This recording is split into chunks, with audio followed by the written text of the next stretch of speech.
The Last Stand of Earth, A Chronicle of Survival. The year 2147 marked a grim chapter in human history, a year etched in fire and blood, a year when the very survival of humanity hung precariously in the balance. From the vast expanse of the cosmos, a terrifying enemy emerged, the Xyphor. They were not merely an alien species. They were a force of nature, a biomechanical swarm driven by an insatiable hunger for conquest. Their arrival was not heralded by peaceful overtures or diplomatic signals, but by the deafening roar of colossal dreadnoughts that blotted out the sun, casting a long shadow of fear across the earth. The Xyphor were a marvel of bioengineering, their warriors a terrifying fusion of flesh and machine. They possessed superior technology, weapons that could melt through human defenses like butter, and a ruthless efficiency honed over countless interstellar campaigns. But their greatest strength, and humanity's most daunting challenge, was their hive mind. They were connected by a neural network that allowed them to coordinate their attacks with terrifying precision, anticipating human strategies before they were even conceived. Faced with this existential threat, the nations of Earth, once divided by petty squabbles and ancient rivalries, finally united. The United Earth Coalition, UEC, was born from the ashes of global discord, a desperate alliance forged in the face of annihilation. Every nation, regardless of its size or power, contributed what it could to the war effort. Factories churn out weapons around the clock. Scientists worked tirelessly to develop countermeasures against Xyphor technology, and soldiers from every corner of the globe prepared to make their last stand. The Xyphor onslaught, a world in flames. The Xyphor offensive was swift and brutal. Their dreadnoughts, each a floating city of death, unleashed a barrage of energy weapons that decimated Earth's orbital defenses. Communication satellites were vaporized, plunging the planet into a chaotic darkness. The Xyphor ground forces, legions of biomechanical warriors, landed on Earth like a plague, their advance unstoppable. City after city fell. Paris, London, Tokyo, Rio, each became a smoldering ruin in the wake of the Xyphor onslaught. Human armies, despite their bravery and determination, were simply outmatched. Conventional weapons fire-bounced harmlessly off Xyphor armor, while their energy weapons reduced tanks and fighter jets to molten slag. The Xyphor advance was a relentless tide, pushing humanity back towards the brink of extinction. They showed no mercy, no quarter. Their objective was clear: complete and utter domination of Earth. They sought not just to conquer, but to claim the planet as their own, reshaping it to suit their alien needs. 2. Commander Kane and Project Prometheus, a desperate gamble. In the heart of the UEC's command center, a hidden bunker deep beneath the remnants of what was once Geneva, Commander Elias Kane watched the unfolding catastrophe with grim determination. Kane was a veteran of countless conflicts, a man hardened by years of war. His face, scarred and etched with lines of worry, reflected the weight of the world on his shoulders. The tactical display in the war room was a chilling testament to the Xyphor's relentless advance. Red markers, each representing a fallen city, covered the map like a rash. Europe was almost entirely overrun, and the Xyphor war machine was now turning its attention to North America. The situation was desperate, bordering on hopeless. "We're losing," Kane growled, his voice hoarse. "They're too strong, too coordinated." "We have one option left, sir," said General Ava Singh, her face pale but resolute. Project Prometheus. Project Prometheus was humanity's last, desperate gamble. A top-secret project developed in the darkest days of the war. It involved a prototype fusion warhead, codenamed Sunstrike, designed with a unique purpose. Scientists had discovered that the Xyphor's hive mind communication was based on a complex network of bioelectrical signals. Theorized that a powerful enough energy surge, precisely targeted, might disrupt this network, effectively severing the Xyphor's collective intelligence. If it worked, it could throw the invaders into chaos, making them vulnerable. If it failed, humanity was doomed. "It's a long shot," Kane admitted, "but it's our only shot." Prepare Project Prometheus for deployment. 3. Captain Voss and the Phoenix Strike, a daring mission. The success of Project Prometheus hinged on one crucial factor: delivering the Sunstrike warhead to the heart of the Xyphor command fleet. This was a suicide mission, a desperate race against time and overwhelming odds. The Xyphor fleet, a vast armada of warships, patrolled Earth's orbit, blocking any escape and intercepting any attempt to strike at their command structure. The UEC needed a hero, someone willing to make the ultimate sacrifice. And in the midst of the chaos and despair, a hero emerged: Captain Mara Voss. Voss was the UEC's top pilot, a woman of exceptional skill and unwavering courage. She had flown countless missions against the Xyphor, always pushing her fighter jet to the limit, always coming back. "I'll take the warhead in," Voss said without hesitation, her voice calm and steady. Someone's got to punch a hole in their defenses. Operation Phoenix Strike was put into motion. Voss, piloting a specially modified stealth fighter, would lead a squadron of elite pilots on a daring raid against the Xyphor mothership, the colossal vessel that served as the nerve center of their invasion. The mission was fraught with peril.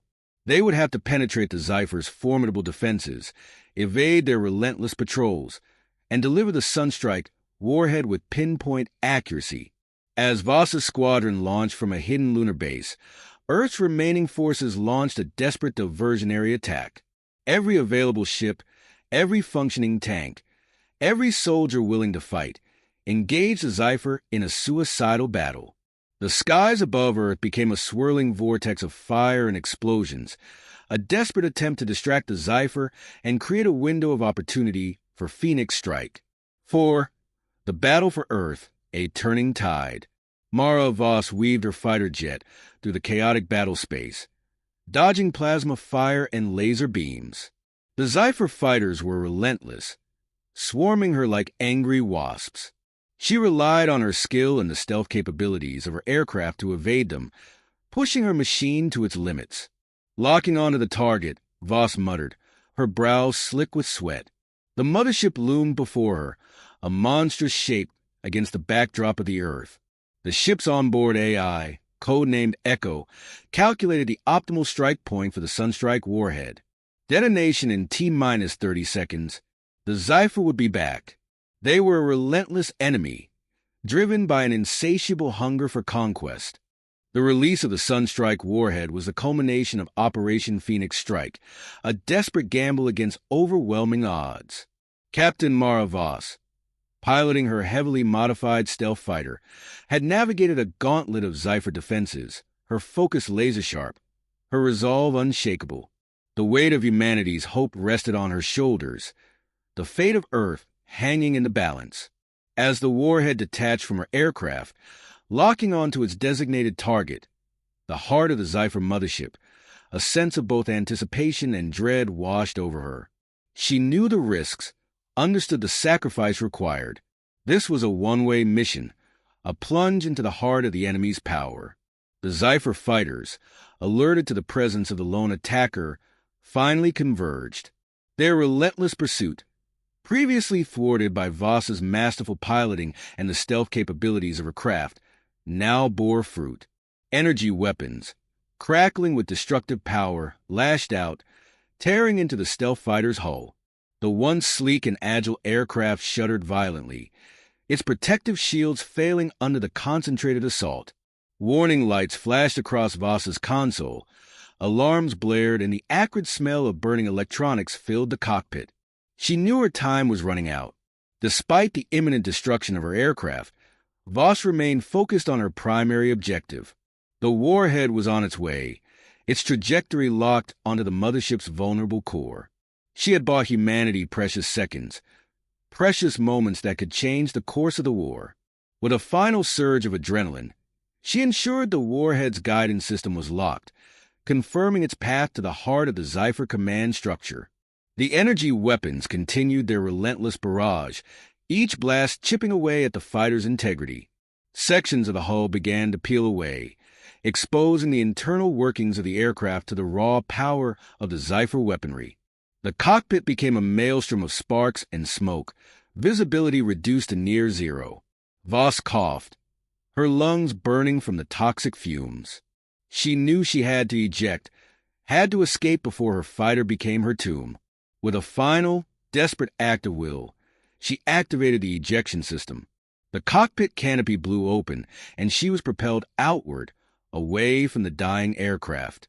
The force of the ejection slammed her against her seat, momentarily disorienting her.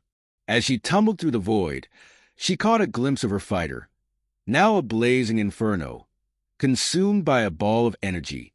The explosion was blinding, a testament to the raw power of the Xyphor weaponry.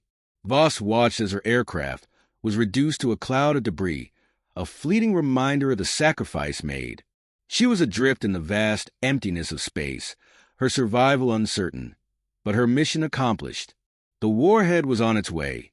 Meanwhile, the Sunstrike warhead, guided by its advanced targeting system, continued its relentless journey towards the Xyphor mothership.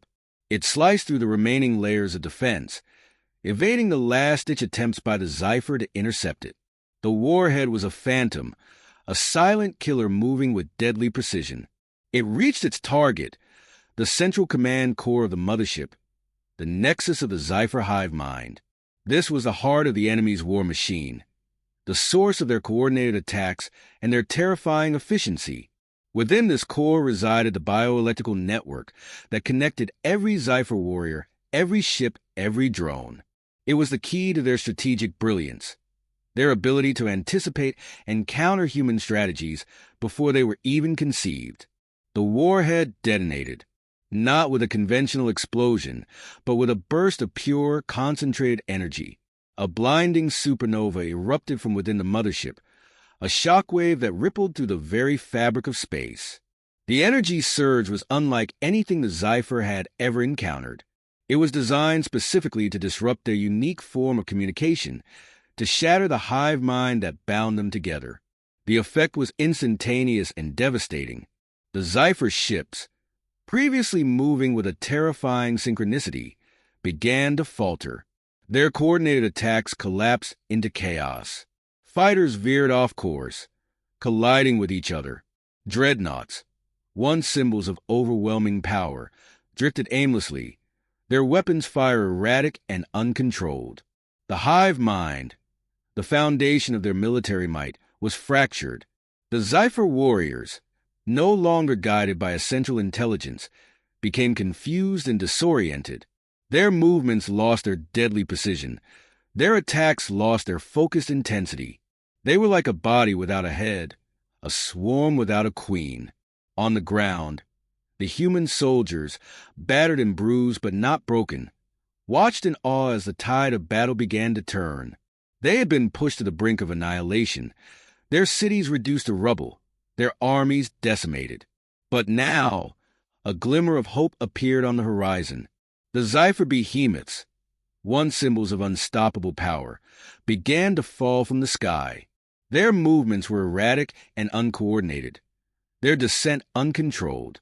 They crashed to the earth, creating new craters in the already scarred landscape.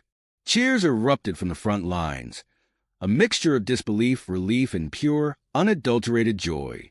The human soldiers, who had faced certain death with unwavering courage, now saw a chance for survival. The tide of battle had turned. The seemingly invincible Xyphor, their collective intelligence shattered, were no longer the terrifying force they had been. The cheers spread across the battlefield, from the trenches to the ruined cities, a wave of hope washing over the battered remnants of humanity. The news of the mothership's destruction and the disruption of the hive mind spread like wildfire, bolstering the morale of the human resistance. They had struck a critical blow against the invaders, a blow that could change the course of the war. The Xyphor, their coordinated attacks collapsing into chaos, were no longer the invincible force they had been. Their hive mind, the source of their terrifying efficiency, was shattered. They were now vulnerable, confused, and disoriented. The human soldiers, witnessing this dramatic shift in the balance of power, felt a surge of renewed hope. They knew the war was far from over, but for the first time, they saw a path to victory. The sacrifice of Captain Mara Voss, the detonation of the Sunstrike warhead, had given humanity a fighting chance. It was a chance they were determined to seize. The last stand of Earth had begun, and the tide was turning. A Pyrrhic victory. Mara Voss drifted in the cold vacuum of space, her spacesuit's oxygen levels critically low. She gazed down at the blue planet below, the planet she had fought so hard to protect. She didn't know if she would survive, but she knew she had done her duty. Moments later, a human rescue craft, alerted by her emergency beacon, locked onto her position. She was pulled from the void, brought back to the battered but still defiant Earth. The Xyphor fleet, their command structure in ruins, retreated into deep space, leaving behind a trail of destruction.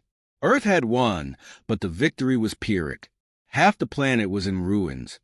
Billions of lives were lost. Humanity was battered, bruised, but not broken. In the aftermath of the battle, Commander Kane stood on the bridge of a UEC flagship, watching the scattered remains of the Xyphor fleet disappearing into the distance. He knew that this was not the end. The Xyphor would be back. They were a relentless enemy, driven by an insatiable hunger for conquest. But humanity would be ready. The war had only just begun. The last stand of Earth had shown the universe that humanity, even on the brink of extinction, would never surrender. They would rebuild, they would rearm, and they would prepare for the inevitable return of the Xyphor. The fight for Earth's survival was far from over. It was a fight that would continue for generations, a fight that would define the future of humanity. The cost of victory. The celebrations were muted. The streets of once great cities lay in ruins, skyscrapers reduced to rubble, the air thick with the scent of burning wreckage.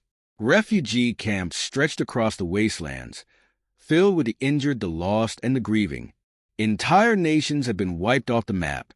The Xyphor's assault had not merely been an invasion, it had been extermination. For every survivor, there were countless others who had perished. As Earth's leaders convened in what remained of Geneva, discussions on the future began. Rebuilding was a priority, but so was military readiness. The Xyphor had retreated, but they had not been defeated entirely. Scientists analyzed the remains of alien technology, desperate to understand and reverse engineer their secrets. Humanity had fought back with everything they had, but next time, they needed an edge. The Xyphor's legacy. Deep in space, the Xyphor regrouped. Their defeat was unexpected, but not permanent.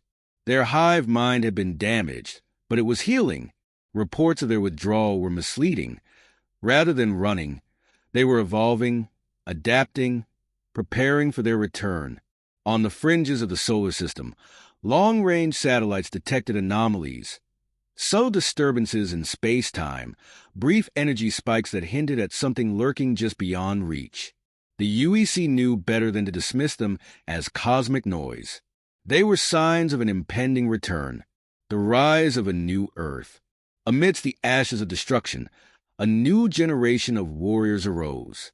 The children of war, those who had witnessed the horror firsthand, vowed never to be caught off guard again. Training academies sprang up worldwide, and military research reached unprecedented levels. Governments consolidated power to form a united planetary defense. The UEC, once an alliance of convenience, became Earth's first true global military force. Kane oversaw much of the restructuring. He understood that Earth's victory had only been temporary. He had seen the look in the eyes of the survivors, the hardened resolve that could turn a broken people into a force that could stand against the Xyphor. Humanity's reckoning. As the years passed, humanity transformed. Space stations orbiting Mars and Jupiter became forward military bases.